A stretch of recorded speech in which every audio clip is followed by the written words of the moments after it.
ডিভোর্সের 17 দিন পর রাত 4:15টার সময় আমার প্রাক্তন স্বামী ফোন করেছিল। তখন আমি ওরই ছবি বুকে জড়িয়ে 7 মাসের সন্তানের ভবিষ্যৎ চিন্তা করে কাঁদছিলাম।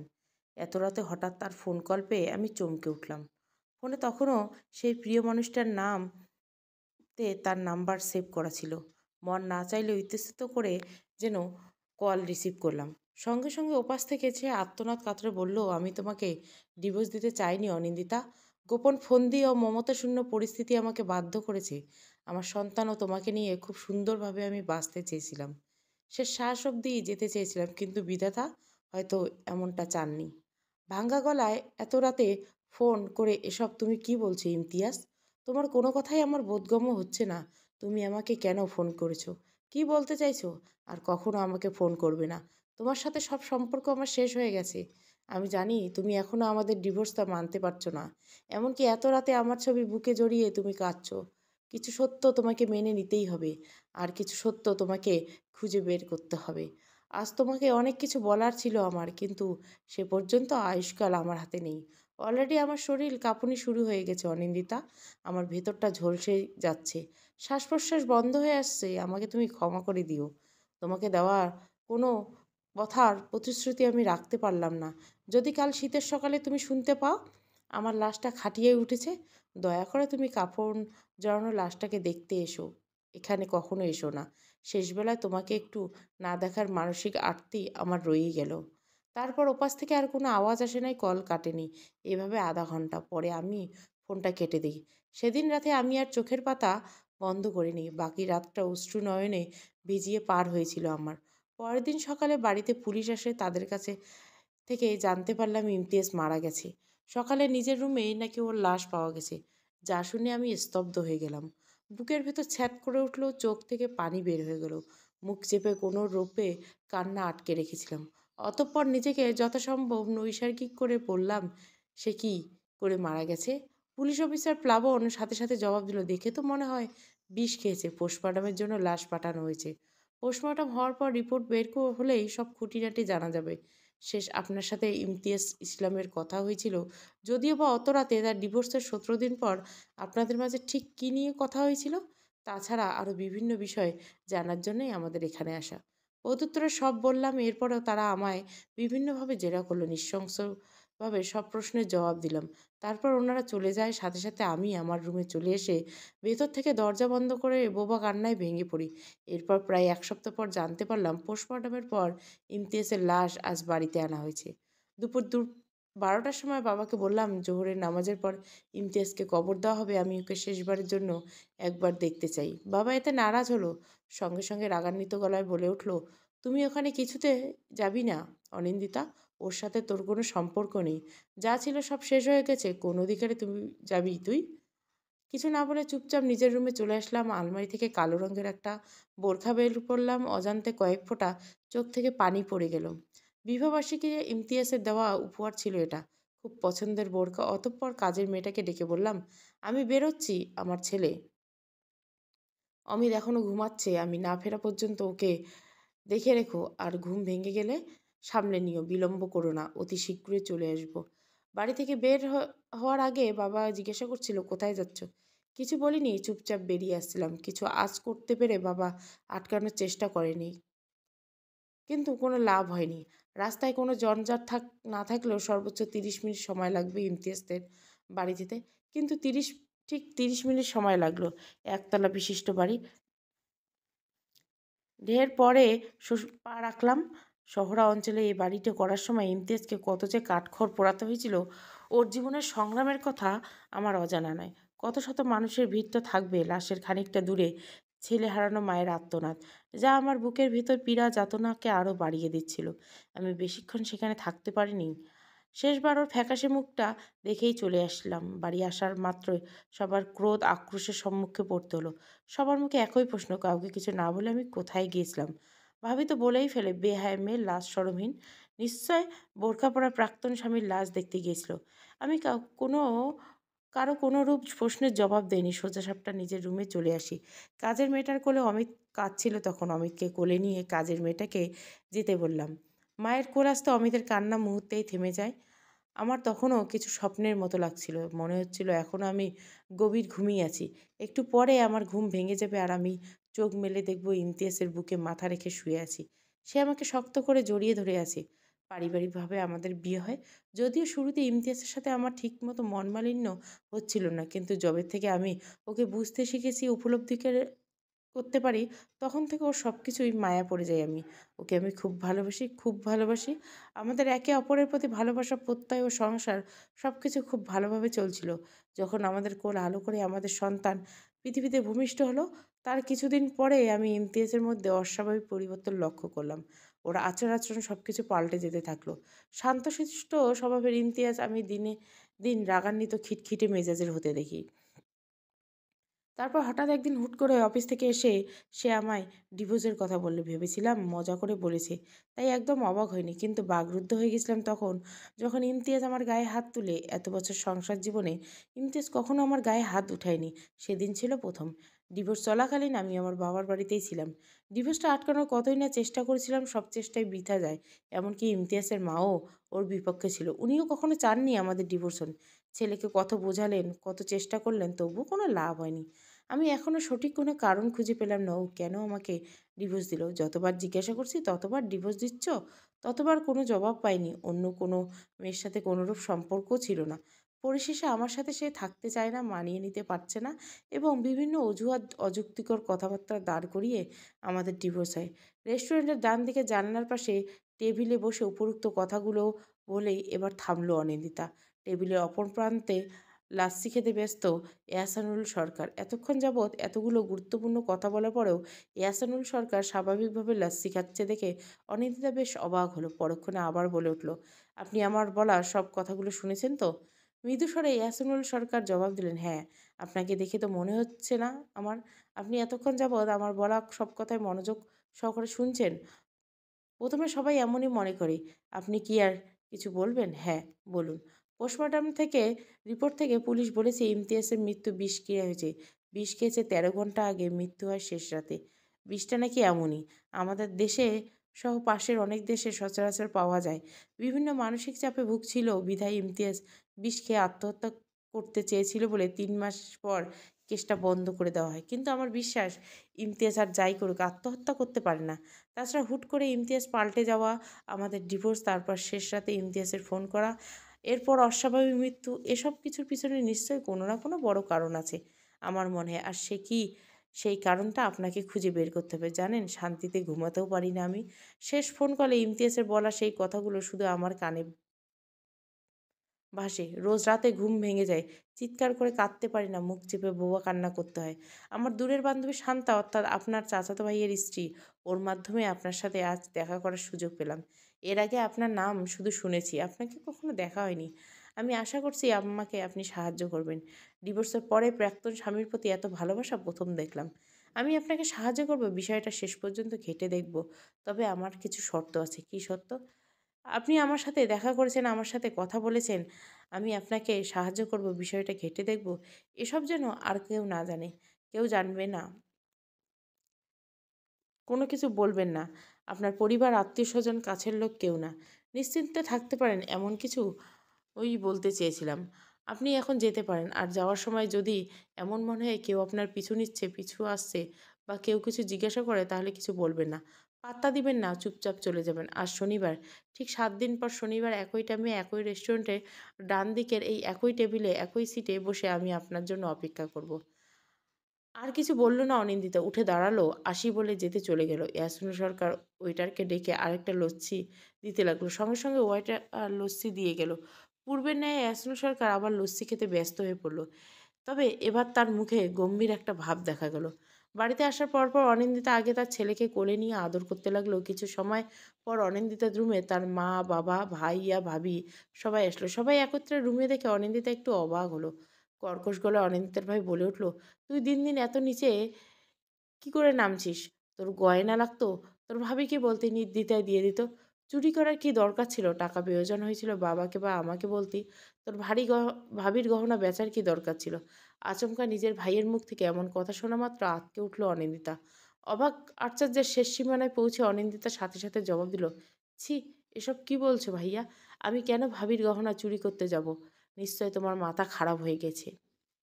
মাথা খারাপ হয়নি, ঠিক আছে, আমি কি করে বলবো কেন তুই গহনা চুরি করছিস? কেন এমন করছিস সেটাই তো জানতে চাইছি। কি প্রমাণ আছে? কেন মিথ্যে কথা বলছো? কেন মিথ্যে দোষারোপ দিচ্ছ? আমি কিছুই বুঝতে পারছি না, এসব হচ্ছেটা কি? আর বাবা মা তোমরা বা কিছু বলছো না কেন? তোর কি মনে হয় প্রমাণ ছাড়া শুধু শুধু তোকে আমি মিথ্যে অপবাদ দিয়ে দিব? গতকাল থেকে তোর ভাবির একটা গহনা পাওয়া যাচ্ছে না, আজ তোর রুমে গহনা বিক্রি করে জুয়েলারিস এর একটা কাগজ পাওয়া গেছে। কিছুটা সন্দেহের বশে সেই জুয়েলার্স দোকানে খোঁজ নিয়ে জানতে পারি তুই তাদের কাছে গহনা বিক্রি করেছিস, আর সেই গহনা হলো তোর ভাবির। বাবা মাও কিছু বলবে না, কারণ সব প্রমাণ তোর বিপক্ষে। পাশ থেকে অনিন্দিতার ভাবি বলে উঠল, তোমার বোনকে এটাও জিজ্ঞাসা করে সেই টাকা দিয়ে কি কি করছে। আর কিছুদিন পর পর বাচ্চাকে কাজের মেয়ের কাছে রেখে কই যায়, কার সাথে দেখা করতে যায়, যতবার জিজ্ঞাসা করা হয় ততবার কোনো জবাব দেয় না, চুপ করে থাকে, এড়িয়ে যায়। আজও ও যেন কিছু থেকে রেহাই না পায়। অনিন্দিতা বলল, আমি জানি না, কিচ্ছু জানি না, আমি গহনা চুরি করিনি, মিথ্যে, সব মিথ্যে। অনিন্দিতার ভাই প্রত্যুত্তরে বলল, দেখো বাবা মা, তোমাদের আদুরে মেয়ে এখনও অস্বীকার করে যাচ্ছে, কোনো অনুশোচনা নেই তোমার, আর চুপ থেকো না। তোমরা তো সবাই জানো। নীরব মনোভাব ভেঙে অনিন্দিতার বাবা অনিন্দিতাকে উদ্দেশ্য করে এবার বলে উঠল, কোলে যদি নানা ভাই না থাকতো এতক্ষণে তোকে ঠাঠিয়ে দুটো চড় দিতাম। যখন থেকে এই বাড়িতে পা রেখেছিস তখন থেকে একটা না একটা অশান্তি লেগে আছে। সবশেষে তুই যে এতটা নিচে নামতে পারিস তা আমি আশা করিনি।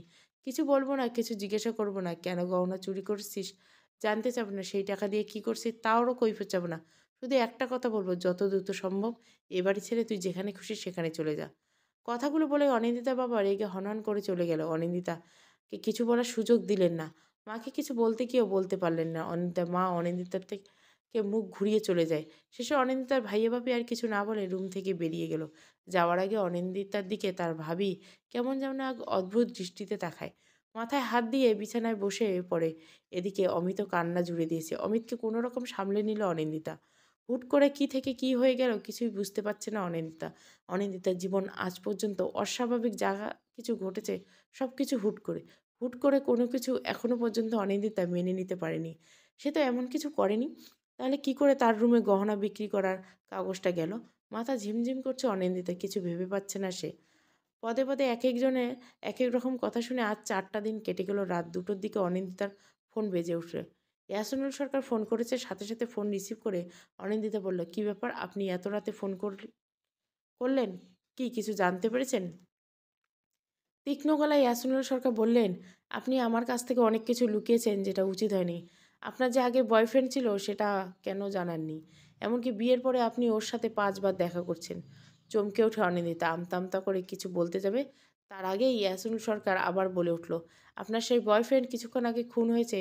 আর সারা ডায়েরি জুড়ে 4টা কথা লেখা ছিল, অনিন্দিতা ঠক, অনিন্দিতা প্রতারক, অনিন্দিতা আমাকে ঠকিয়েছে, অনিন্দিতা আমার সাথে প্রতারণা করেছে। তাছাড়া আপনি আরও একটা অনেক বড় ভুল করেছেন, আমাদের মধ্যকার কথাবার্তা পাঁচকান করে দিয়ে, যেটা আমি ঘুণাক্ষরে চাইনি। এখন একের পর এক মৃত্যুর লাশ, নৃশংসতা দেখতে পাবেন। কথাগুলো বলার সঙ্গে সঙ্গে ফোন কেটে গেলেও ইয়াসিনুল সরকার, সাথে সাথে অনিন্দিতা বেশ কয়েকবার ইয়াসিনুল সরকারকে ফোন করেছিল, কিন্তু রিসিভ করেনি। অনিন্দিতার কপাল ঘামছে, হাত পা কাঁপছে, কিছু ভাবতে পারছে না, ভাবতেও চাইছে না। 5 মিনিট পরে ইয়াসিনুল সরকার নিজের থেকে আবার অনিন্দিতাকে কল করে দ্রুত গলা বললেন, আপনার বাবা কোথায়? দেখুন তো উনি রুমে আছেন কি না, ওনার প্রাণ সংশয় আছে, ওনাকে অ্যালার্ট করেন, ওনার বেঁচে থাকাটা অনেক জরুরি, ফার্স্ট। উত্তেজিত হয়ে অনিন্দিতা বলল, এসব কি আপনি কি বলছেন? আমি কিছু বুঝতে পারলাম না। এখন কিছু বলার বা বোঝার সময় নেই, আপনি শীঘ্রই যান। অনিন্দিতা আর কিছু না বলে দ্রুত বাবার রুমে চলে গেল। ওয়াশরুমে, ব্যালকনিতে কোথাও নেই বাবা। মাকে ডাক দিয়ে জানতে চাইলো, তিনি কিছু বলতে পারলেন না। ইতিমধ্যে বাসার ভিতরে সবাই জেগে গেছে। বাসার ভিতর কোথাও বাবা নেই। বয়স্ক মানুষ, এত রাতে বাবা কোথায় গেল? সবার মনে একই প্রশ্ন। বাসার মেইন দরজা খোলা, বাইরে একবারও খোঁজ হয়নি, দেখা হয়নি। সবাই দ্রুত গতিতে বাইরে গেল। অনিন্দিতা চিৎকার করে উঠল, বাসার গেটের বাম পাশে বাবা মাটিতে পড়ে আছে। দৌড়ে গিয়ে বাবার শরীর স্পর্শ করলো অনিন্দিতা। মুহূর্তে আঁতকে উঠল, বাবার সারা শরীর ঠান্ডা হয়ে গেছে। নির্বাক হয়ে বসে পড়ল অনিন্দিতা। মুখের ভাষা যেন হারিয়ে যাচ্ছে তার। কিছু বলছে না। অনিন্দিতার পরে এবার তার ভাই বাবার শরীর স্পর্শ করলো। সাথে সাথে সেও চমকে উঠল। নিঃশ্বাস চলছে কিনা চেক করতে অনিন্দিতা ভাই যেন সারা শরীর শিউরে উঠল। পাশ থেকে অনিন্দিতার মা উত্তেজিত গলায় বলল, তোর বাবার কি হয়েছে রে? সারা শরীর এমন ঠান্ডা হয়ে গেছে কেন? জলদি তোর বাবাকে কোলে তোল, হাসপাতালে নিয়ে যেতে হবে। এখন এত কিছু ভাবার সময় নেই। তোরা ভাই বোন এমন চুপ হয়ে আছিস কেন? কাঁপা কাঁপা স্বরে অনিন্দিতার ভাই বলে উঠল, তার কোনো প্রয়োজন নেই, বাবা আর নেই। বাবার শ্বাস চলছে না, সারা শরীর এমনি এমনি ঠান্ডা হয়ে ওঠে নি। কি বাজে কথা বলছিস, চর খাবি কিন্তু। অনিন্দিতা ভাই এবার চোখে জল এনে বলল, মা, বাজে কথা বলছি না, বাবা আর সত্যি নেই। সঙ্গে সঙ্গে অনিন্দিতার ভাইয়ের গালে ঠাস করে একটা চড় দিয়ে অনিন্দিতার মা বলল, তুই কি ডাক্তার হয়েছিস যে বলে দিচ্ছিস তোর বাবা আর বেঁচে নেই? অনিন্দিতার মা আর কিছু বলতে পারলো না, মাথা চক্কর দিয়ে ওঠে। অল্প কিছুক্ষণের মধ্যে তিনি সেন্সলেস হয়ে যান। সবাই একত্রে ধরাধরি করে অনিন্দিতার মাকে রুমে নিয়ে আসেন। অনিন্দিতার ভাবি সেখানে রেখে তারা দুজনে আবার বাসার বাইরে এসে বাবার লাশের পাশে দাঁড়ালো। অনিন্দিতার ভাই পুলিশকে ফোন করে দ্রুত আসতে বলেন। থানা অতটা দূরে নয়, আসতে বেশ একটা সময় লাগবে না বোধহয়। অনিন্দিতার মনে এই মুহূর্তে আতঙ্ক বিরাজ করছে। বাবার লাশের পাশে মুখ চেপে বসে কাঁদছে সে। এবার হুট করে ঘটা বিষয়টি সে আরও মানতে পারছে না। কোথা থেকে কি হলো, কি হচ্ছে, পরবর্তীতে কি হবে, কোনো কিছু বুঝতে পারছে না অনিন্দিতা। আচমকা অনিন্দিতা ভাই বলে উঠল, আমার মাথাতে কিছু ঢুকছে না। বাবা এত রাতে বাসার বাইরে কি করছে? কেন এলো? নিশ্চয় এটা খুন। বাবাকে কেউ খুন করেছে, কিন্তু কেন খুন করা হলো? তারা কে? এর পিছনে কারা জড়িয়ে আছে বা কে আছে? যাই ভাবি না কেন, ফলাফল শূন্য। তুই এত রাতে আমাদের সবার ঘুম ভাঙিয়েছিস। বাবা ঘরে নেই, তোর মাধ্যমে জানা। আচ্ছা অনিন্দিতা, তুই কি আগের থেকে কিছু জানতিস? এখন তো সব বিষয়ে তোর উপর সন্দেহ হচ্ছে। বাবার মৃত্যুর পিছনে তোর কোনো হাত নেই তো? শেষ পর্যন্ত নিজের ভাইয়ের মুখে এমন কথা যে অনিন্দিতাকে শুনতে হবে, তা সে কমিশকালেও আশা করেনি। ছলছল চোখে ভাইয়ের দিকে তাকিয়ে অনিন্দিতা বলল, আমি খুনছি? আমি মাথাতেও আনতে পারছি না। তুমি এসব কি শুরু করছো ভাইয়া? 4 দিন আগে গয়না নিয়ে একটা মিথ্যে দোষারোপ আমার উপর চাপিয়ে দিলে, আজ আবার বাবার মৃত্যুর দোষ। কেন এমন করছো? প্রত্যুত্তরে আগে গেটের বাইরে পুলিশের গাড়ি এসে ব্রেক করলো। কিছু বলতে গিয়েও যেন বলল না অনিন্দিতার ভাই। গাড়ি থেকে দ্রুত কয়েকজন পুলিশ এসে নেমে এলো। সাথে সাথে থানার ওসিও আসছে। ইশারায় বাবার লাশ দেখিয়ে দিল অনিন্দিতার ভাই। বাবার লাশ যেমন ছিল তেমনই আছে, কোনো নড়াচড়া করা হয়নি। যদিও কোনো প্রমাণ নষ্ট হয়ে যায় তাই।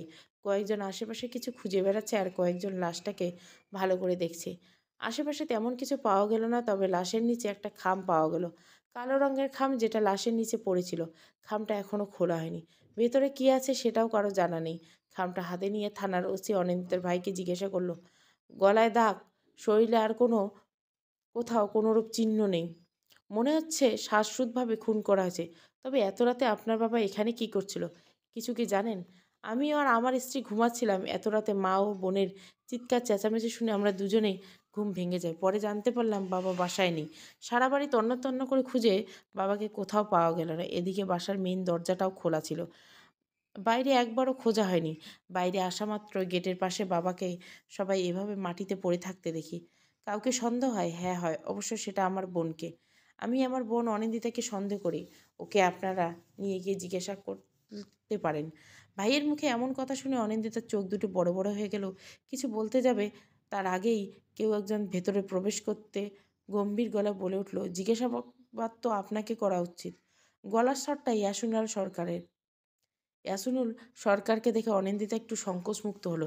এই মুহূর্তে বাইরে থেকে অপরিচিত কারো উপস্থিত দেখে থানার ওসি নিজেই আগে প্রশ্ন করে বললেন, কে আপনি? একটা কার্ড বের করে দেখানোর পর ইয়াসুনুল সরকার বললেন, আমি ইয়াসুনুল। ইয়াসুনুল সরকার গোয়েন্দা শাখার একজন পুলিশ অফিসার। চোখে না দেখলেও নাম বোধহয় শুনেছেন।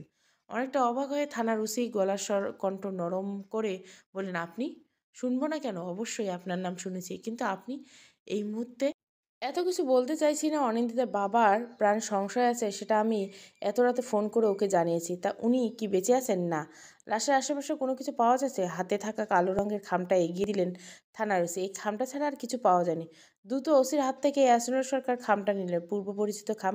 খামটা খুলে তিনি একটা চিঠি বের করলেন। সেই চিঠিতে লেখা ছিল, পাপের পরিমাণ সর্বোচ্চ সীমানায় পৌঁছে গিয়েছিল। জীবনের শেষ পাপটা আজ করার কথা ছিল, যার পর সব ছেঁড়াছুড়ি মহান হতে চেয়েছিল, কিন্তু তার আগেই ওপরে তার সব পাপের হিসাব দিতে চলে গেল শেরু ভাই। চিঠি সবার একটু শোনার মতো করে পড়েছিলেন ইয়াসিনুর সরকার, যার পরপর খামটা চিঠিটা মুষ্টিবদ্ধ করে ছুলে ফেলে দিয়ে তিনি বললেন, এই চিঠি দিয়ে কিছু হবে না, কিছু পাওয়া যাবে না। আতঙ্কিত গলায় থানার ওসি বললেন, এটা কি শেরু ভাইয়ের খাম? ইয়াসিনুর সরকার গম্ভীর গলায় জবাব দিলেন, হ্যাঁ, আপনি লাশটাকে মর্গে পাঠানোর ব্যবস্থা করুন। এর খুনের পিছনে শুধু একজনের হাত আছে, সেটা হলো শেরু ভাই। এতক্ষণ যাবৎ নিশ্চিত থাকলে এবার চুপ থাকলো না অনিন্দিতা। চোখের জল মুছে অসহায় দৃষ্টিতে ইয়াসিনুল সরকারের দিকে তাকিয়ে রইল। শেরু ভাইকে, সে আমার বাবাকে কেন খুন করলো? আমার বাবা কি এমন দোষ ছিল? এসবে কি একের পর এক আমি কিছুই নিতে পারছি না। সাথে সাথে অনিন্দিতার ভাই ইয়াসিনুল সরকারের উদ্দেশ্যে বলে উঠল, আমিও জানতে চাই। খানিকটা মুচকি হেসেই অনিন্দিতার ভাইয়ের কথার জবাবে ইয়াসিনুল সরকার বলল, কেন, আপনি কি কিছুই জানেন না? এত সাজস সাজছেন কেন? আজ তো আপনারও আপনার বাবাকে খুন করার কথা ছিল। কত সূক্ষ্ম করে প্ল্যানিং করা রাখা। আপনার কথাতেই তো আপনার বাবা এত রাতে বাসার বাইরে বের হয়েছিল। আপনার তো খুশি হওয়া উচিত। আপনার কাজটা অন্য কেউ করে দিয়েছে, মাঝখানে আমি পড়ে গেলাম অপ্রীতিকর অবস্থায়। আপনার বাবা তার ঘনিষ্ঠ বন্ধু একমাত্র ছেলে ইমন অর্থাৎ অনিন্দিতার এক্স বয়ফ্রেন্ড কেন খুন করালেন, সেটা ওনার নিজের মুখ থেকে জানা হলো না। অনিন্দিতার ভাই চমকে উঠল। মুখে আর কোনো কথা ফুটছে না, স্তব্ধ হয়ে দাঁড়িয়ে আছে। পা দুটো তার একটু কাঁপছে। এত কিছু মোটেও আশা করেনি। হতভম্ব হয়ে অনিন্দিতা ইয়াসিনুল সরকারকে বলল, আপনি ভুল করেছেন, আপনি কিছু বিশ্বাস করতে পারছি না। মাথা চক্কর দিয়ে উঠেছে, আমি জাস্ট আর কিছু নিতে পারছি না। আমার বাবাকে শেরু ভাই নামক লোকটা কেন খুন করলো, সেটাও আজ পর্যন্ত জানতে পারলাম না। এরপর আপনি কি বলছেন? ভাইয়া আজ বাবাকে খুন করার কথা ছিল কেন? আর সবশেষে বললেন, ইমনের মৃত্যুর পিছনে আমার বাবা জড়িত। কি এসব? কিছুই বুঝে উঠতে পারছি না। ইয়াসিনুল সরকার প্রত্যুত্তরে বললেন, শেরু ভাই হলো একজন খুনি, জেল থেকে পালিয়ে যাওয়া একজন আসামি, যার গল্প শুরু হয় প্রায় 2 বছর আগে। নিখুঁতভাবে খুন, কালো রঙের খাম দিয়ে কাউকে সতর্ক করা, কারো খুন হওয়ার কারণ লেখা, সুন্দর হ্যান্ডরাইটিং, বুদ্ধি, বিচক্ষণতা, সব কিছুই দুর্দান্ত। এমনকি ওর ফাঁসির রায়ও বেরিয়ে গেছিল। ফাঁসির দিন আমি ওখানে উপস্থিত ছিলাম না। সেটাই আমার জীবনে এই পর্যন্ত করা সবচেয়ে বড় একটা ভুল। ওই দিন ওর ফাঁসিটা হয়নি, সব কিছু যেন নাটকই ছিল। আগে থেকে করা সাজানো গোছানো পূর্ব পরিকল্পিত ষড়যন্ত্র, মহাচক্রান্ত। সে অনেক আগের কাহিনী। আমার আগের কেসটাতে ও আচমকা এসে এভাবে হস্তক্ষেপ করেছিল। পরে দেখা পেয়েছিলাম প্রায় 2 বছর পর। শেষে দিনাজপুর থেকে গ্রেপ্তার হয়েছিল, কিন্তু সেই পূর্বের ন্যায় যেন জেল থেকে বের হয়ে যায়। আজ পর্যন্ত ওর হাতে খুন হওয়া কেউ নিরাপদ ছিল না। তাদের প্রত্যেকে কোনো না কোনো অন্যায়, অনাচার, অপরাধ বা সেই সবের সাথে যুক্ত ছিল। কখন, কোথায়, কিভাবে, কার সাথে জড়িয়ে পড়বে, সেটা কেউ জানে না। সে নিজেই বোধহয় জানে না। আপনার বাবার কিছু অবৈধ ব্যবসা আছে। সেই ব্যবসা শুরু করেছিল একজনের প্রাণ কেড়ে, শেষেও একজনের প্রাণ কেড়ে করতে চাইছিল, কিন্তু তা হলো না। তাছাড়া বিভিন্ন খারাপ চক্রের সাথে জড়িত তো আছেন। অনিন্দিতা বলল, আমি কিছু মানতে পারছি না, সহ্য করতে পারছি না। আমার বাবা কিসের অবৈধ ব্যবসা করতো? সেই ব্যবসা কাকে খুন করতে শুরু করেছিল আর কাকে খুন করে শেষ করতে চাইছিল? কিছু সত্য মেনে নিতে হবে, আর কিছু জিনিস না চাইলেও সহ্য করতে হবে। আপনার বাবার অবৈধ ব্যবসার কোনো অভাব নেই। তবে উনি কাকে খুন করে শুরু করেছিল আর কাকে খুন করে শেষ করতে চেয়েছিল, সেটা আপনার অজানা। তাছাড়া আপনার বাবা কেন আপনার এক্স বয়ফ্রেন্ড ইমনকে খুন করিয়েছে, সেটাও আপনার অজানা। তবে আরেকটা কথা জেনে নিতে পারেন। আজ থেকে অনেক বছর আগে আপনার মামার গুম হওয়ার বিষয়ে, গুম হওয়ার 8 দিন পর তার লাশ পাওয়া যায়। তাকে খুন করা হয় সেটা তো জানেন, কিন্তু সেই খুনের পিছনে কে আছেন তা আজও আপনারা কেউ জানেন না। আপনার মামা খুন হওয়ার একটাই কারণ ছিল, ওনার দোষ ছিল। উনি আপনার বাবাকে পরনারীর সাথে অন্তরঙ্গ মুহূর্ত দেখে ফেলেছিলেন। আশা করছি বুঝতে পারছেন আপনার বাবা এতটা ভালো মানুষ ছিলেন না। অনিন্দিতা স্তব্ধ হয়ে গেল। কিছু বলার মতো মুখে কোনো শব্দ তৈরি হচ্ছে না। তবুও আমতা আমতা করে কোনো মতে বলেই ফেললো, আর ভাইয়া কেন বাবাকে খুন করতে চাইলো জানি না। এটা সহ আরও অনেক বিষয়ে এখনও ক্লিয়ার হয়নি, তবে শীঘ্রই সব কিছু ঝাপসা থেকে পরিষ্কার হবে। আপনার ভাই আর ভাবিকে জিজ্ঞাসা করলে সব জানা যাবে। আপনার ভাই তো এখন মুখে কুলু বেটেছে, যে চুপ আছে, কিছু বলছে না। অবশ্য এখন আর কিছু বলবেন না বোধহয়। ওসি সাহেব, একে গাড়িতে তুলুন, সাথে ওনার স্ত্রীকেও থানায় নিয়ে যেভাবেই হোক কথা বের করুন। ঠিক সেই মুহূর্তে অনিন্দিতার ভাবি বাসার ভিতর থেকে বাইরে আসতে আসতে বললেন, গাড়িতে তুলুন মানে আমরা কোথায় যাব? ইয়াসিনুল সরকার গভীরভাবে জবাব দিল, সেটা থানায় গেলে বুঝবেন। আপনাদেরকে থানায় কেন নিয়ে যাওয়া হচ্ছে সেটাও আপনারা ভালো করেই জানেন। এত অভিনয়ের কোনো দরকার নেই। দুপুর 12টা পর্যন্ত আপনাদের স্বামী স্ত্রীকে কোনো রকম টর্চার করা হবে না। সে পর্যন্ত সময় দেওয়া হবে সব কিছু স্বীকার করে নেওয়ার। কথাগুলো বলার পরপরে থামলো ইয়াসিনুল সরকার। একটু নীরব ভূমিকা পালন করতে কি যেন ভাবতে লাগলেন তিনি। অনিন্দিতার ভাবিকে আর কিছু বলতে দিল না কনস্টেবল। ওসির নির্দেশে তাদের উভয়কে গাড়িতে তোলা হলো। যার একটু পরে অনিন্দিতার বাবার লাশ মর্গে পাঠানোর ব্যবস্থা করা হলো। ইয়াসিনুল সরকার এখনও নীরব। নীরব হয়ে কি ভাবছে কে জানে। অনিন্দিতা তো কথা বলার উৎস খুঁজে পাচ্ছে না। কোনো কিছুর হিসাবও মেলাতে পারছে না। অতঃপর এসরানুল সরকার বলে ওঠেন, আচ্ছা, এত কিছু হয়ে গেল, আপনার মা তো দেখতে পেলাম না, আমার তো খেয়াল ছিল না। অনিন্দিতা সাথে সাথে জবাব দিল, আমার মা সেন্সলেস হয়ে গিয়েছিল, ধরাধরি করে ভিতরে নিয়ে যাওয়া হয়েছে। এসরানুল সরকার আর কিছু না বলে কাকে যেন একটা কল করে 5 মিনিট কথা বলল। তারপর অনিন্দিতাকে উদ্দেশ্য করে বলল, রাত 4:08। সকাল হতে আর কতক্ষণ? আমি দুপুর 12টার পরে আপনাদের বাসায় আসবো, বাকি সব কথা তখন হবে। আপনি নিজেকে একটু শান্ত করে বাসার ভিতরে চলে যান, আপনার মায়ের কাছে যান। তাছাড়া আপনার রুমে ছেলে একা। অনিন্দিতা আর কিছু বলল না, তার কিছু বলতে ইচ্ছে করছে না, চোখের জল মুছে বাসার ভিতরে চলে গেলেন। ইয়াসিনুর সরকার সকল সকাল থানায় আসবেন ওসিকে কথাটা বলে তাড়াহুড়ো করে নিজ গাড়ি করে চলে গেল। দুপুর 2টা বাজতে আর 2 মিনিট বাকি। ইয়াসিনুর সরকার মাত্র অনিন্দিতাদের বাড়ি এসে পৌঁছালো। অনিন্দিতার মায়ের করুণ অবস্থা, অনিন্দিতা সব কিছু শুনেছেন তিনি। কোনো কিছুই তিনি মেনে নিতে পারছেন না, মানতে কষ্ট হচ্ছে, যে কষ্ট তীব্রকর। ইয়াসিনুর সরকার সান্ত্বনার প্রকাশ করে অনিন্দিতার মাকে উদ্দেশ্য করে বললেন, আপনার ছেলে ও তার স্ত্রী সব কিছু স্বীকার করে নিয়েছে, তারা জানিয়েছে সম্পত্তির লোভে এমন কিছু করার চিন্তা ভাবনা করেছিল। অনিন্দিতাকে তার অংশ থেকে বঞ্চিত করা তাদের মূল লক্ষ্য ছিল। তাই প্রথমে গহনা চুরি ও বিক্রি করার মিথ্যে অভিযোগ লাগিয়ে অনিন্দিতাকে সবার সামনে চোর ও ছোট করার চেষ্টা করলো। তারপর বিভিন্নভাবে বাবার কান ভাঙাতে লাগলো, কিন্তু তাতে কোনো কাজ হচ্ছিল না দেখে শেষমেশ কিছুটা স্ত্রীর প্ররোচনায় নিজের বাবাকে হত্যার পরিকল্পনা কোনো মতে ওনাকে বাসার বাইরে বেরিয়ে আসে। এরপর প্ল্যান অনুযায়ী ওনাকে বাসার সামনে থেকে তিনজনে একটা গ্রুপের কিডন্যাপ করার কথা ছিল, তারপর ভয়ভীতি দেখিয়ে সব কিছু লিখে নেওয়ার, তারপর খুন। এখন আসি মেইন পয়েন্ট। অনিন্দিতার বাবা তার ঘনিষ্ঠ বন্ধু ছিল ইমন, অর্থাৎ অনিন্দিতার এক্স বয়ফ্রেন্ডকে খুন করার জন্য যাদেরকে কন্ট্রাক্ট দিয়েছিল, তাদেরকেই অনিন্দিতার ভাই নিজের বাবাকে কিডন্যাপ করার পর সম্পত্তির কাগজ সাইন করিয়ে খুন করার কন্ট্রাক্ট দিয়েছিল। কুখ্যাত কন্ট্রাক্ট কিলার মাত্র তিনজনের একটা গ্রুপ, এমন কোনো কাজ নাই যে তারা করে না। তাদের সাথে দেখা করার কোনো সুযোগ নেই, একে অপরের মুখোমুখি তো প্রশ্নই আসে না। এক কথায় তারা আপনাকেও কখনো দেখতে চাইবে না, দেখতেও চাইবে না।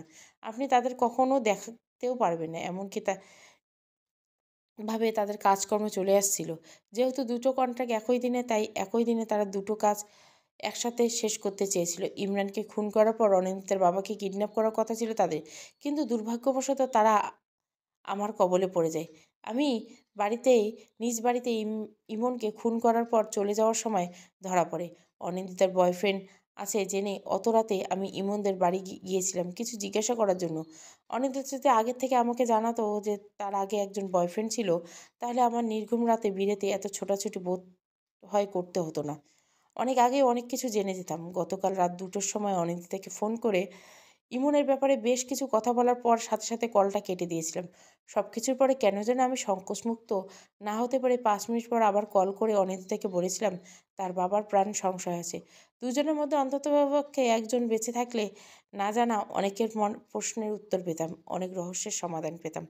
এতক্ষণ যাবৎ চুপচাপ ইয়াসমিন সরকার কথাগুলো শুনেছিল অনিন্দিতা ও তার মা। অনিন্দিতা বলল, আমি ওর মতো একজন বেঈমান প্রতারকের সাথে কথা আপনাকে জানাতে চাইনি। তার বারবার বলতে চেয়েও সেদিন আমি বলতে পারিনি, ও একজন ঠগ। ভালোবাসার নামে আমি ঠকিয়েছি। ইমনের সারা ডায়েরি জুড়ে এমনই কিছু লেখা ছিল। লেখাটা তার নিজের হাতেই লেখা। কাকে কে ঠকিয়েছে সেটা আমি এখন জানি না। জানতে তেমন একটা সময় লাগবে না। আমি আপনাকে সেদিন রেস্টুরেন্টে বারবার বলেছিলাম আমাদের মধ্যেকার কথাবার্তা যেন আর কেউ না জানে, কিন্তু আমি শিওর আপনি যেগুলো পাঁচকান করেছেন। আমি শুধু আমার পরিবারের সবাইকে জানিয়েছিলাম। সবাই অনেক বাজে কথা কটূক্তি শোনাচ্ছিল, তাই সহ্য করতে না পেরে রাগের বশে বলেছিলাম। ভুল করছেন, আপনার পরিবার থেকে সেটা আরও 5 কান হয়েছে, তাৎক্ষণিক তার কান অবধিও চলে গেছে, যেটা আমি এই ঘুণাক্ষরে চাইনি। জানি না শেরু ভাই এরপর কোথায় কখন কি করবে। মাসের পর মাস, তারপর বছর ওর পিছে হায়নার মতো পড়ে থাকবে। ওকে গ্রেপ্তার করার আরও একটা সুযোগ পাওয়া গেল। এখন আসছি ইমতিয়াজের ব্যাপারটা। ইমতিয়াজের কেসটা 3 মাস পর এমনি এমনি বন্ধ হয়ে যায়নি, যথেষ্ট টাকা খাইয়ে বন্ধ করে দিয়েছে, যার পিছনে আছে আপনার এক্স বয়ফ্রেন্ড ইমন। তাছাড়া ইমতিয়াজ মারা যাওয়ার 13 ঘন্টা আগে নিজের মায়ের হাতে বানানো ঠান্ডা শরবত খেয়েছিল। শরবতে সেই বিষটা মেশানো ছিল। ইয়াসিনুর সরকার আর কিছু বলতে না দিয়ে অনিন্দিতার সঙ্গে সঙ্গে বলল, তার মানে ইমতিয়াজের মা ইমতিয়াজকে না, তাহলে আপনার বাবার অবৈধ কিছু ব্যবসার মধ্যে একটা হলো ফার্মেসি, যত সব অবৈধ ওষুধের কারসাজি। সেই ফার্মেসিতে ইমতিয়াজের মৃত্যু যে বিষের জন্য হয়েছিল সেটা একটা শিশি পাওয়া গেছে। তার মানে আপনি বলতে চাইছেন ইমতিয়াজের মৃত্যুর পিছনে আমার বাবা আছে? এখনও সঠিক জানি না, তবে এক এটা শিওরভাবে বলছি আপনার আর ইমতিয়াজের ডিভোর্স হয়নি। আপনারা এখনও আইন অনুযায়ী স্বামী স্ত্রী। চমকে উঠল অনিন্দিতার, সঙ্গে সঙ্গে বসা থেকে উঠে দাঁড়ালো। এমন কিছু শোনার জন্য একদম অপ্রস্তুত ছিল সে। বাক্যহীন হয়ে জিজ্ঞাসা দৃষ্টিতে ইয়াসিনুল সরকারের দিকে তাকিয়ে আছে অনিন্দিতা। পাশ থেকে অনিন্দিতার মা ভেঙে যাওয়া গলায় বলে উঠল, এটা কি করে সম্ভব? আমাদের সবার সামনেই সাইন হলো, ডিভোর্স হলো, সব কিছু। ইয়াসিনুল সরকার গম্ভীর এনে বলল, ডিভোর্স পেপারটা যদি আসল না হয়, সব কিছু আগে সুন্দরভাবে পূর্ব পরিকল্পনা করা হয়ে থাকে, তাহলে ডিভোর্স হয় কি করে? অনিন্দিতা প্রতিউত্তরে বলল, প্লিজ সব কিছু বুঝিয়ে বলুন, সত্যি বলছি আমার মাথায় আর কিছু ঢুকছে না। একের পর এক ট্র্যাজেডি মেনে নিতে দুষ্কর হয়ে যাচ্ছে। ইয়াসিনুল সরকার বলল, চেয়ারম্যান সহ আরও অনেকেই এর সাথে জড়িত। ডিভোর্সের প্রথম থেকে শেষ পর্যন্ত সমস্ত কাগজ, সব কিছু মিথ্যা, পরিকল্পিত সুন্দর একটা প্ল্যানিং। আর এই প্ল্যানিংয়ে স্বয়ং ইমতিয়াজ করেছিল।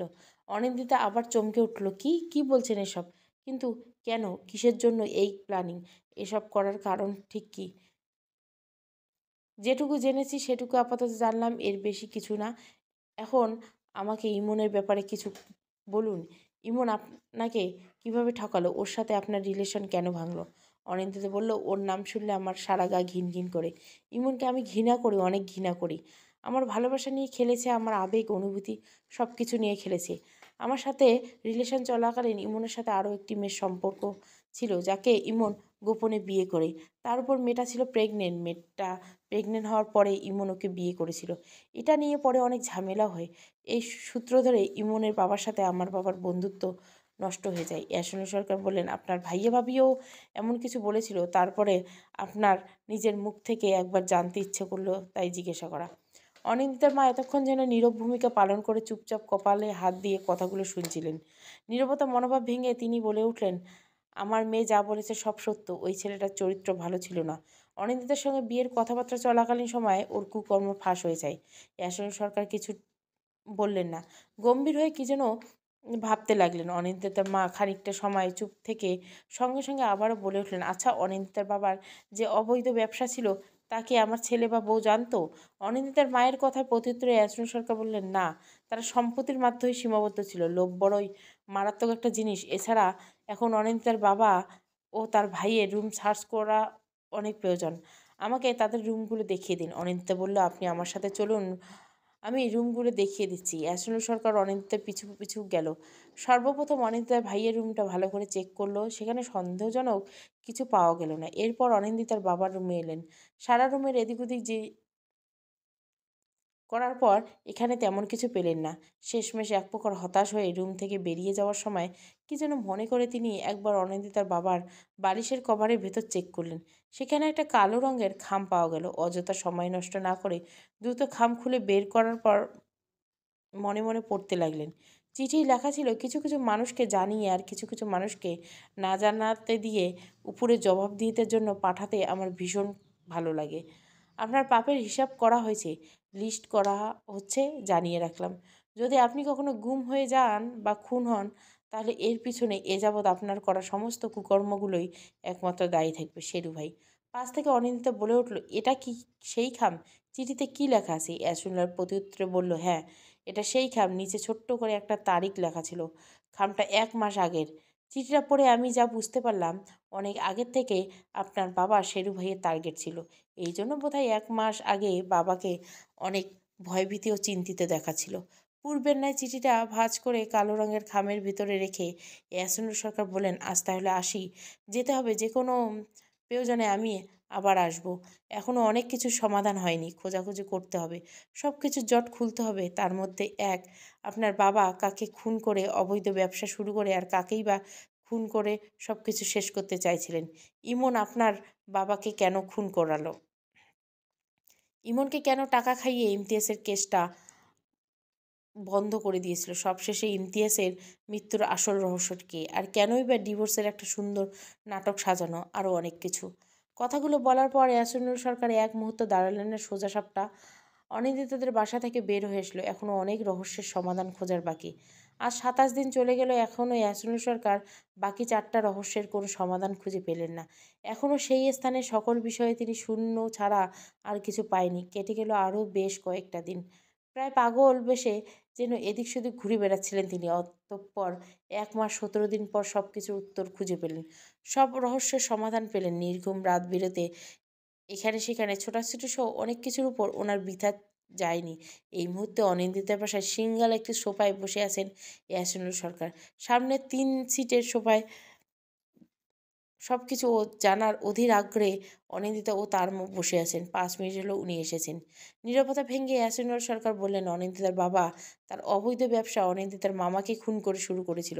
বহু বছর আগে অবৈধ ব্যবসা অনিন্দিতার বাবা পরনারীর সঙ্গে অন্তরঙ্গ মুহূর্ত চোখে দেখা সহ অবৈধ কিছু ব্যবসা শুরু করার কথাবার্তা তিনি জানতেন। সবকিছু ফাঁস ও শেষ হওয়ার ভয়ে অনিন্দিতার মামাকে গুম করে খুন করা হয়।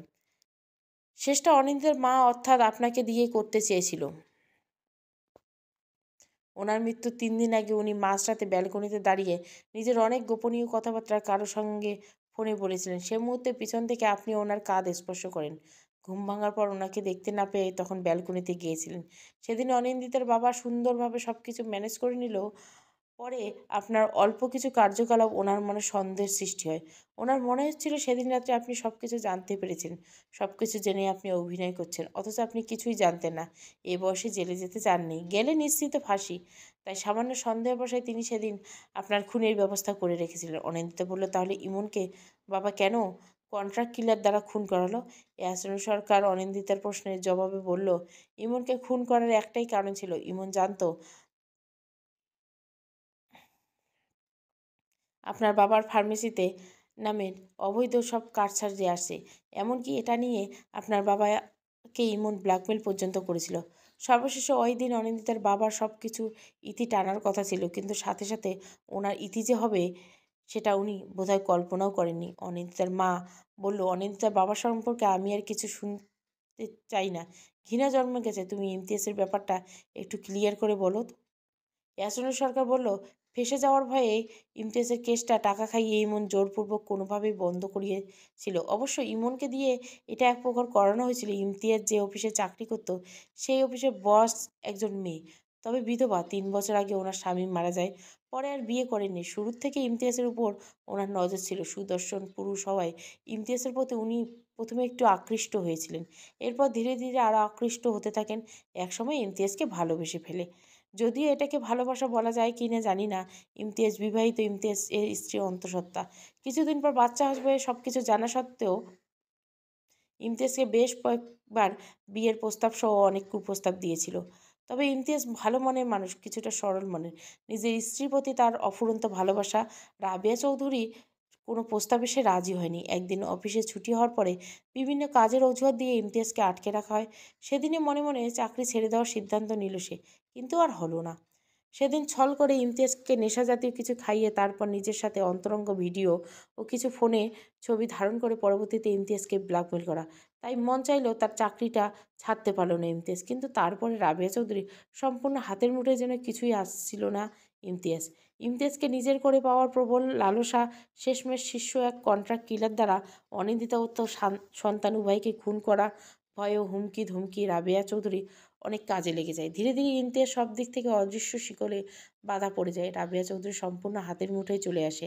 রাবেয়া চৌধুরীর কথা অনুযায়ী সেদিন অফিস থেকে হুট করে ফিরে ইমতিয়াজ তোমাকে ডিভোর্সের কথা বলল। তাছাড়া ইমতিয়াজের হাতে কোনো অপশান ছিল না। পরিস্থিতি বুঝে চাইলো পুলিশ বা কারো সাহায্য নিতে পারেনি, কাউকে বলতে পারেনি। সব দিক থেকে ইমতিয়াজ নিরুপায়। ডিভোর্সটা না হওয়া পর্যন্ত দৃষ্টিবন্দী ছিল। কিন্তু তাই বলে ইমতিয়াজ এত সহজে হার স্বীকার করেনি। তাই তো সেও অনেক ভেবেচিন্তে ডিভোর্সটা নিয়ে পরিকল্পনা করলো। প্রতিটা ধাপে ধাপে একটাই প্ল্যানিং সাজানো। সব কিছু ঠিকঠাক ছিল। ১৭ তারিখ, আজ থেকে ৩ বছর আগে পরপুরুষে আকৃষ্ট হয়ে নিজের স্বামীকে খুন করা সহ রাবেয়া চৌধুরীর বিরুদ্ধে আরও অনেক প্রমাণ ইমতিয়াজের হাতে আসলো। তার প্ল্যান অনুযায়ী পরের দিন ১৮ তারিখ রাবেয়া চৌধুরীর সব কিছু ফাঁস করার কথা ছিল, কিন্তু কিছু অসাবধানতা ও ভুলের জন্য ইমতিয়াজের সমস্ত প্ল্যানিং সম্পর্কে রাবেয়া চৌধুরী জেনে গিয়েছিল, যা ইমতিয়াজ ঘুণাক্ষরে টের পায়নি। ইয়াসিনুল সরকার এই একটু থেমে অনিন্দিতাকে উদ্দেশ্য করে আবার বলে উঠল, ১৭ তারিখ অর্থাৎ যেদিন কাজের মেয়েটার সাহায্যে ইমতিয়াজ ঠান্ডা শরবতের সেই বিষটা মেশানো হয়, যার ১৩ ঘন্টা পর ইমতিয়াজের মৃত্যু হয়। মৃত্যুর পূর্বে আপনার সাথে কথা বলার আগে রাবেয়া চৌধুরীর সাথে ইমতিয়াজ কথা হয়েছিল। অবশ্য রাবেয়া চৌধুরীর ফোন কলেই অত রাতে ইমতিয়াজের ঘুম ভেঙে গিয়েছিল। তার সাথে কথা বলার ২ মিনিট পরে বিষের প্রতিক্রিয়া তৎক্ষণাৎ শুরু হয়। রুমের দরজা বাইরে থেকে বন্ধ করা ছিল। অন্যদিকে ইমতিয়াজের মা ছিল গভীর নিদ্রায়। কাজের মেয়েটা আড়ালে পানির সাথে ঘুমের ওষুধ মিশিয়ে দিয়েছিল। ইমতিয়াজের মায়ের ইমতিয়াজ ছাড়া পৃথিবীর আপন বলতে আর কেউ ছিল না। সেদিন ছেলের হাজারো চিৎকার চেঁচামেচি ও যন্ত্রণা আর্তনাদের ওনার ঘুম ভাঙল না। স্বল্প সময়ের মাধ্যমে দুর্দান্ত পরিকল্পনা করেছিল রাবেয়া চৌধুরী, তবে ইমতিয়াজকে খুন করার বিষয়টি বারংবার ভেবেছিলেন তিনি। অনিন্দিতা নিজের বহু কষ্টে সামলে নিয়ে বলল, তাহলে ইমন এখানে কি ভূমিকা ছিল? অ্যাসনুসার বললেন, ইমনের ভূমিকা কিছু গুরুত্বপূর্ণ স্টেপ আছে। কারণ বেকার ইমন অফিসের সবচেয়ে বড় পজিশনে চাকরি পাওয়ার প্রবল স্পৃহা দেখিয়ে আপনার বাবা ফার্মেসি থেকে প্রথমে একটা বিষ আনিয়েছিল। তারপর ইমতিয়াজদের বাসায় কাজের মেয়েটাকে মোটা অঙ্কের টাকা দিয়ে কাজটা করানো সব কিছু ইমনকে দিয়ে করিয়েছে। শুরুতে ইমন নাকচ করে দিল, পর মুহূর্তে ঠিক রাজি হয়ে যায়। শেষে রাবেয়া চৌধুরীর কথা মতো তার কাছ থেকে মোটা অঙ্কের যথেষ্ট পরিমাণ টাকা নিয়ে পুলিশকে ঘুষ দিয়ে ইমতিয়াজের কেসটা কোনো একটা অজুহাত দাঁড় করিয়ে বন্ধ করালো। বলতে গেলে ইমন প্রায় সব কিছুই জানতো। তাছাড়া ইমতিয়াজের করা ডিভোর্সের এই প্ল্যানিংয়ের সাথে যারা জড়িত ছিল তাদের প্রত্যেকে অনেকে আগেই টাকা দিয়ে মুখ বন্ধ করে দেওয়া হয়েছে। সেই সাথে রাবিয়া চৌধুরীর বিরুদ্ধে ইমতিয়াজের জমা করা সমস্ত প্রমাণ কত আগে ভেনিশ হয়ে যায়। সব কিছু শোনার পর অনিন্দিতা কী বলবে ভাষা খুঁজে পাচ্ছিল না। অনিন্দিতার মা তো অনেক আগের থেকে ভাষা হারিয়ে চুপ হয়ে আছেন। এভাবে কিছুক্ষণ পিনপনে নীরবতা চলল। হঠাৎ অনিন্দিতা বলল, ইমতিয়াজের বাসার কাজের মেয়েটা এখন কোথায়? সব কিছুর জন্য যে মহিলা দায়ী সে এখনও কোথায়? তাদের গ্রেপ্তার করা হয়েছে? ইয়াসিনুল সরকার গম্ভীরভাবে উত্তর দিল, কাজের মেয়েটাকে গ্রেপ্তার করা হয়েছে একটুর জন্য তার প্রাণে বাঁচল বলে, কিন্তু রাবিয়া চৌধুরীকে গ্রেপ্তার করতে পারিনি। সে মারা গেছে। আমি পৌঁছানোর আগে শেরু ভাই সেখানে পৌঁছে গিয়েছিল। ভালোই হয়েছে, ওর মতো নিকৃষ্ট মহিলার মরা উচিত। আমার সব কিছু শেষ করে দিয়েছে। খানিকক্ষণ চুপ থেকে ইয়াসিনুল সরকার বলল, আর একটা কথা বলতে ভুলেই গিয়েছিলাম। ইমনের সারা ডায়েরি জুড়ে অনিন্দিতা ঠক, অনিন্দিতা প্রতারক, অনিন্দিতা আমাকে ঠকিয়েছে, অনিন্দিতা আমার সাথে প্রতারণা করেছে। এই লেখাগুলোর বিষয়ে এই কথাগুলো রাবিয়া চৌধুরীর কথা মতো ইমন তার সারা ডায়েরিতে লিখেছিল। জানি না কেন। অনিন্দিতার মা চোখের জল মুছে এবার বলে উঠল, তোমাকে ধন্যবাদ। আমার মেয়েকে তুমি সাহায্য না করলে এত কিছু কখনোই জানতে পারতাম না। সেই সাথে এত সত্য কখনোই সামনে আসতো না, কখনো প্রকাশই হতো না। চোখ টলমলে করতে থাকা জল মুছে অনিন্দিতা বলল, আপনাকে কিছু বলার ভাষা আমার নেই। সবশেষে আপনাকে অসংখ্য ধন্যবাদ। অতঃপর আরও কিছুক্ষণ তাদের সাথে ভালো মন্দ অনেক কথা বলার পর ইয়াসিনুল সরকার অনিন্দিতাকে উদ্দেশ্য করে বলল, তাহলে আমি আসি। ইমতিয়াজের মাকেও সব কিছু জানাতে হবে। তারপর আমাকে আবার বাড়ি ফিরতে হবে। ভালো থাকবেন আপনারা। ৮ দিন পর সকাল ১০টায় রেস্টুরেন্টের ডান দিকে একটা সিটে বসে লস্যি খাচ্ছে ইয়াসিনুল সরকার। লস্যি তার ভীষণ পছন্দের। সেই মুহূর্তে তার ফোনটা বেজে উঠল। অপরিচিত নাম্বার। ফোনটা রিসিভ করেই বললেন, কে? ওপাশ থেকে কেউ গম্ভীর কণ্ঠে বলল, আমি। শেরি ভাই চিনে গেছেন? তুমি আমার আশেপাশে থাকলেও আমি বুঝতে পারি, অনুভব করতে পারি। প্রথমে ট্র্যাকিং করার কোনো চেষ্টা করবে না, কোনো লাভ হবে না। তুমি কি এতটাই বোকা? এমন কোনো কাজ করব কি সেটা আমি জানি না। কেন ফোন করেছো এটা বলো। আপনি একটা ভুল ধারণা মনের মধ্যে পোষণ করে আছেন, যেটা ভাঙার জন্য ফোন করা। কিসের ভুল? আপনি মনে করেন আপনি যেসব কেসের সাথে জড়িত আমি সেসব জড়িয়ে পড়ি। কথাটা ভুল। আমি কখন কোথায় কার সাথে জড়াবো সেটা কেউ জানে না, কেউ জানবে না। মাঝে মধ্যে অনেক কিছু কাকতালীয় হয়ে যায়। তবে আপনার সাথে চোর পুলিশে খেলা খেলতে আমার একটু বেশিই ভালো লাগে, অন্যরকম লাগে, জানি না কেন। ইয়াসিনুল সরকার মৃদুস্বরে বলল, মাঝে মাঝে তোমার জন্য আমার অনেক কষ্ট হয়। তোমার নিদারুণ ভাগ্যকে খুব দোষ দিতে ইচ্ছে করে। জন্মের পর যদি তুমি বাচ্চা চুরির চক্রে না পড়তে, তাহলে নিশ্চিত আজ তুমি আমার পাশে থাকতে। আমরা নিঃসঙ্গতায় সঙ্গী হতে পারতাম। আজ থেকে প্রায় ২ বছর আগে যদি তোমার ফাঁসি হয়ে যেত, তাহলে আমি বোধহয় কখনো জানতেই পারতাম না যে সেই তুমি কিনা আমার আপন রক্তের ভাই। এ কথা আমি বা তুমি ছাড়া আর কেউ জানে না, জানবেও না কখনো। কাউকে জানতেও দিব না। ভেবো না নরম করে কথা বলছি দেখে আমি তোমাকে ছাড় দেবো, কখনোই না। দুবার রক্ষা পেয়েছ। ২ বছর আগে তোমাকে ফাঁসির মহাচক্রান্তের পিছনে যারা জড়িত ছিল তারা সেদিন ধরা পড়েনি। আসল দুজন কালপ্রিট গ্রেপ্তার হয়নি। তারা আবার তোমাকে দ্বিতীয়বার জেলে থেকে পালাতে সাহায্য করেছিল। ভেবো না বারবার তুমি এভাবে পালাতে পারবে। বারবার তোমার বিষয়টা ধামাচাপা পড়ে যাবে। এখনও জানি না সেই ২ জন কালপ্রিটকে। জানতে বোধহয় বেশি সময় লাগবে না। নিজের কোনো শেষ ইচ্ছা থাকলে সেটা পূরণ করে নিতে পারো। কারণ এইবার গ্রেপ্তার হলে তুমি আর পালাতে পারবে না। খুব শীঘ্রই তুমি হোঁচট খেয়ে পড়তে চলছো, যা তোমার অন্ত নিশ্চিত করবে। তোমার সেই পড়ে যাওয়ার অপেক্ষায় রইলাম। যাবার আমি নিজ ইচ্ছায় চাকরি ছেড়ে দেব। মাকে নিয়ে দেশ ছেড়ে বিদেশে চলে যাব। ফোনের অপর থেকে প্রত্যুত্তরে শেরু ভাই কর্কশ বলে বলল, লাভ নেই, আপনি আমাকে কখনোই ধরতে পারবেন না।